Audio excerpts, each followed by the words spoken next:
કે મોર્નિંગની અંદર અહીંયા જમાત આવે છે સતાળાની મને ખબર નથી, પણ રિપોર્ટ મળ્યા કે સતાળે મેં બહુ ફાઇન જમાત હાજર થઈ હતી. હમણાં શું હાલત થઈ ગઈ છે ખબર છે? હવે તો સતાળામાંથી પણ આસ્તે આસ્તે આપણે તૂટતા જઈએ છીએ. ત્યાંને સવારની હાજરી ખતમ થતી જાય. આવતીકાલે બૈતુલ ખયાલની વાયસ છે, કંઈક વસ્તુઓ કહીશ હું તમને. પણ જયારે હું જોઉં છું જમાતમાં જ્યાં જાઉં વિઝિટમાં ને સવારના હાજરી આમ ફાઇન જોઉં ને એટલી બધી ખુશી થાય કે કેટલી ફાઇન જમાત છે. પણ ઘણી વખતે ઘણા જણા છે ને દીનદારો, સુલતાન ઉષાનું ફરમાન છે કે 3 પ્રકારના મોમીનો જમાતખાનામાં આવે છે. ફરમાન છે, એક આવે છે અને જમાતખાનામાંથી પાછા જાય છે ને તો હીરા અને મોતીના ઢગલા લઈ જાય છે. બીજા આવે છે જમાતખાનામાંથી પાછા જાય છે ને તો ગુના લઈ જાય સિન્સ. અને ત્રીજા આવે છે તો ગુજરાતીમાં કહેવત છે ને, હીરો ગોગેજી આવ્યો ને ડેલીમાં હાથ લગાડી આવ્યો, કે ખાલી આવે છે અને ખાલી જાય છે, કાંઈ લઈ બી નથી, નફો બી નહીં ને નુકસાન બી નહીં. આ જ સારા. પેલા ગુના લઈને જાય એના કરતા આ સારા. તો પણ આ દરમાં આવીને આપણે નફો ન લઈ જઈએ દીનદારો, નફો ન લઈ જઈએ. એટલે બોમ્બેમાં મેં જે ઓબ્ઝર્વેશન કર્યું છે, કદાચ આવું અહીંયા હોય, કદાચ, મને ખબર નથી, પણ શું જોયું મેં ખબર છે કે સતાળામાં આવે તસબીહની અંદર, પછી તસબીહ પૂરી થઈ જાય અને એ પછી જયારે બંદગીની અંદર બેસે ને અને 4 ને 10 ન થાય બધી એટલે પટ વિકેટો બધી ઉડતી જાય દીનદારો. અને અમારા યુવાનની અંદર મોહમ્મદભાઈ જોયું છે જમાતખાનું, સદુભાઈ બી જોયું છે, ફાઇન પાછળ દરિયા કિનારો ને એવી ઠંડી હવા આવે તો નીચે બેઠા હોય પારીના ઉપર અને વાતો કરતા હોય દુનિયાની ને અહીંયાની ને ત્યાંની ને. લાગે છે સુલતાન ઉષાનું ફરમાન લાગે છે કે ખાલી આવે છે ને ખાલી જાય છે અથવા તો ગુના લે. ભાઈ આટલી મોટી કુરબાની આપતા હોઈએ આપણે ટાઈમની, નિંદરની, તો પૂરો ફાયદો લઈને ન જઈએ. આપણે તળાવ પાસે આવીએ અને પાણી પીધા વગર પાછા ચાલ્યા જઈએ. અને મેં આપને કહ્યું છે કે બૈતુલ ખયાલનો સત્તાળો સ્થાપવાનો મકસદ સવારની વાયઝમાં, પેલી વાયઝમાં હાજરી ઓછી હતી, આજે આખી જમાત છે, બધા તમે બૈતુલ ખ્યાલમાં છો. જો મૌલાના હાજરીમાં મેં ફરમાવ્યું છે કે ઇટર્નિટીને પહોંચવા માટે તમારા હાથમાં ટાઈમ ઘણો ઓછો છે, જિંદગી ટૂંકી થઈ ગઈ છે અને રૂહાનિયતનો રસ્તો બહુ લાંબો છે. અને કરીમ હાજરીમાં મેં કમ્પલસરી 4 વર્ષના સત્તાળા, 3 મહિને એક સત્તાળો, કે અમે જલ્દીથી ઝડપથી અમે ઉડી શકીએ અને પ્રગતિ રૂહાની કરી શકીએ. અને આજે સતાળો જસ્ટ લાઈક અ ફેશન થઈ ગયો કે આવો અમારે ત્યાં તો, અહીંયા મને ખબર નથી ઘૂઘરી બનાવે કે શું બનાવે, પણ અમારે ત્યાં તો ઘૂઘરી અને ચાય ને પછી એટલા ફાઇન ચૂરા થાય ને. પછી એક જમાતખાનામાં હું ગયો, સતાળો ચાલુ હતો, 3:15 થયા ને, 3:30 ની વાયસ હતી, 3:15 થયા તો ચાના મોટા કપ આવ્યા અને કબાબ મોટી તમે બનાવો છો ને એનાથી થોડી મોટી સાઈઝ હતી ને એક માણસને 5 કબાબ. તો બધા ત્યાં કબાબ ખાધી ને પછી ચાય પીધી ને પછી મારી વાયસ થઈ 3:30 વાગે. તો મેં મુખી સાહેબને પૂછ્યું કે મુખી સાહેબ ઈ કરો, એ 5 એડી વડી કબાબ હેડા જ ખાધા બધા ને પછી ચાય જો કપ પીધા, તો એ બંદગી કેવી રીતે કરે મારું? પીરે તો કીધું કે પેટ પૂરણ ભરી ન કીજીએ આહાર, તો પછી બંદગી પણ કબાબ જેવી જ થાય ને દીનદારો. તો મને મુખી બાપા કે મિસ્ત્રી સાહેબ આજે કબાબ ને કાલ વડા પકવાનું ના. મેં કીધું પણ શા માટે? એ ના કરજે તો અછે કેર સવારજો. રાઈટ? આ બરાબર નથી દીનદારો, આ બરાબર નથી. સતાળાની અંદર સરકાર સુલતાન મહમદ શાહે જે ઇન્સ્ટ્રક્શન આપેલા કે સતાળા દરમિયાન તમારા ખોરાક પાણીનું પણ એવું ધ્યાન રાખો કે તામસી ખોરાક, ગરમ ખોરાક, જે ગુસ્સો ઉભારે અમારો એવો ખોરાક એવોઇડ કરો, એવો ખોરાક એવોઇડ કરો. અને એટલે જ ઘૂઘરીની પ્રથા દાખલ થઈ, એટલે જ. કારણ કે અમારા વડવાઓ બહુ પંક્ચ્યુઅલ હતા.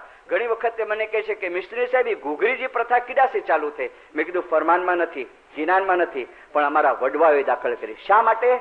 કે સુલતાન ઉષાએ અગાઉ જે ફરમાન હતું જૂનું, અત્યારે એપ્લાય નથી, ફરજિયાત નથી, મરજિયાત છે કે સતાળા દરમિયાન 7 દિવસ ગોશ્ત નહીં ખાવું, મચ્છી નહીં ખાવું, 7 દિવસ સ્ટ્રોંગ ચાય નહીં પીવી, ચાય તો મુદલ પીવી જ નહીં, હોટલની અંદર ખાવું નહીં.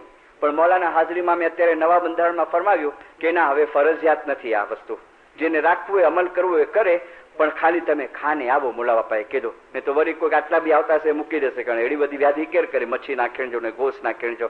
પણ શા માટે એ હતું? એ તામસી ખોરાક. એટલે અમારા વડવાઓએ જોયું કે ભાઈ એ ગરમ ખોરાક ખાજે અને મૌલા ના છે તો જુરેજી અંદર પણ એવી વસ્તુ રખણજી કે જે પાકે ફાયદો કરે તંદુરસ્તી મેં. તો એ લોકોએ 3 કઠોળ પસંદ કર્યા, ચણા, ચોરા અને મૂંગ. એ એક દિવસે, પહેલા દિવસે ચણા બોઇલ કરીને, અને બીજે દિવસે મૂંગ, અને ત્રીજે દિવસે ચોરા. વળી પાછા ચણા ચોરા અને મૂંગ, અને 7મા દિવસે કંસાર. તો શા માટે કંસાર? તો નબી સાહેબ જે મહેરાજ પર ગયા અને 7મા આસમાનમાં ગયા અને જે પડદામાંથી હાથ બહાર આવ્યો એમાં મીઠો સ્વીટ દૂધ આવેલો, એના સિમ્બલ તરીકે કંસાર રાખ્યો કે ખોપરાની અંદર પેલું દૂધ નાખીને કંસાર બનાવે. અને એ ઘૂઘરી તમે જુઓ ઇન્ડિયામાં, યા તો બુક કદાચ વાંચી હશે કે ઉત્તર પ્રદેશના માણસો સવારે એ કઠોળ કાચું ખાય. એ લોકો રાતના પલાળીને રાખે ચણા ચોળા અને એને કાચું ખાય. શા માટે ખબર? એ લોકો કહે છે કે આયર્ન આવે, આપણા શરીરની અંદર આયર્ન આવે અને બ્લડ પ્યોર થાય અને એનો પછી પાણી પી જાય.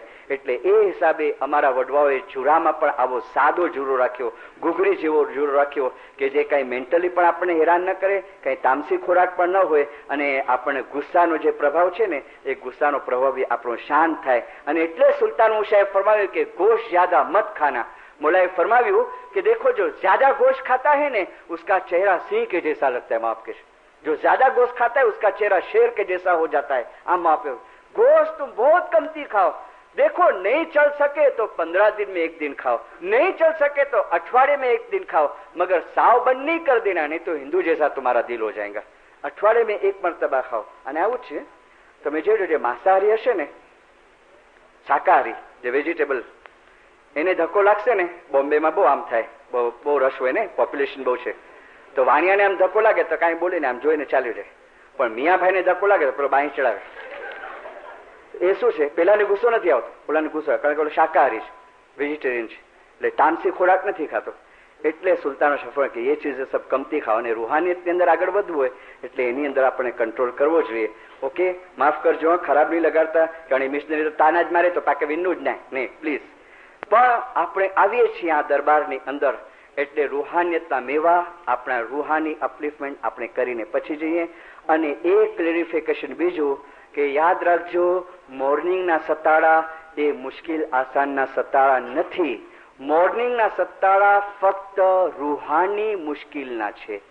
ઘણા જણા પોતે મોર્નિંગનો સતાળો આપે છે ઉમેદવારી કે કદાચ એ નિયતથી કે મુકે ફલાણો બિઝનેસ મેં તકલીફ આય ને ઇનમેં તકલીફ આય ને એટલે હું સવાર જો સતાળો દ્યા નહીં. હાજરીમાં મેં ક્લિયર કર્યું છે કે પરોઢિયાના સતાળા રૂહાની રોશની માટેના સતાળા છે. રૂહાની રોશની એટલે એ રૂહાની રોશની, અને એમાં જે આપણને ડિફિકલ્ટીઝ આવતી હોય, એ આસમાન ચડવા માટે કાંઈ વિઘન આવતા હોય, અને પછી તમે 7 દિવસ સતત તસબીહ કાઢો અને ગિરિયાસરી કરો એટલે એ વિઘન બધા દૂર થઈ જાય છે. બાકી સાંજના સતાળા છે એ મુશ્કેલ આસાનના સતાળા છે.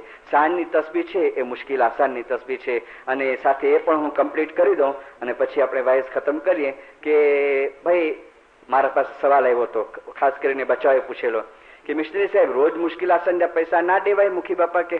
મેં કીધું કેમ ભાઈ, શા માટે ન દેવાય? તો કે ના, પછી હકીકતમાં મુશ્કેલી છે તો પાકે ફાયદો ના થાય, રોજ મુશ્કેલ આસનના પૈસા દીજે. એ બરાબર નથી. તો પછી મુખી બાપા 3 ટાઈમ માંગે છે, સવારની દુઆમાં અને સાંજની 2 તસબીહમાં મંગાય છે કે યા નુરમલાન શાહજરીમાં તો સાડી મુશ્કેલ આસાન કર. તો પછી આ પણ સેન્ટેન્સ કાઢી નાખવું જોઈએ, ન તો સચ્ચેની મુશ્કેલી હતી તો નહીં થાય પછી મુશ્કેલ આસાન. તો આ બધી ફિલોસોફી ક્યાંથી નીકળી છે ખુદાને ખબર. બંધારણમાં કાંઈ નથી અને ઇમામનું કાંઈ ફરમાન નથી. આજે તો ડગલે અને પગલે મુશ્કેલી છે કે નહીં? ડગલે અને પગલે તમે રસ્તામાં જાઓ, કારની અંદર, ખુદાને ખબર જીવતા ઘરે પહોંચશો કે નહીં. ગવર્મેન્ટની તકલીફ, શરીરની વ્યાધિ, બીમારીઓ, આદિ વ્યાધિ, ઘણી બધી વસ્તુ છે. એટલે હું તો મારી એક આદત છે કે કાંઈ પણ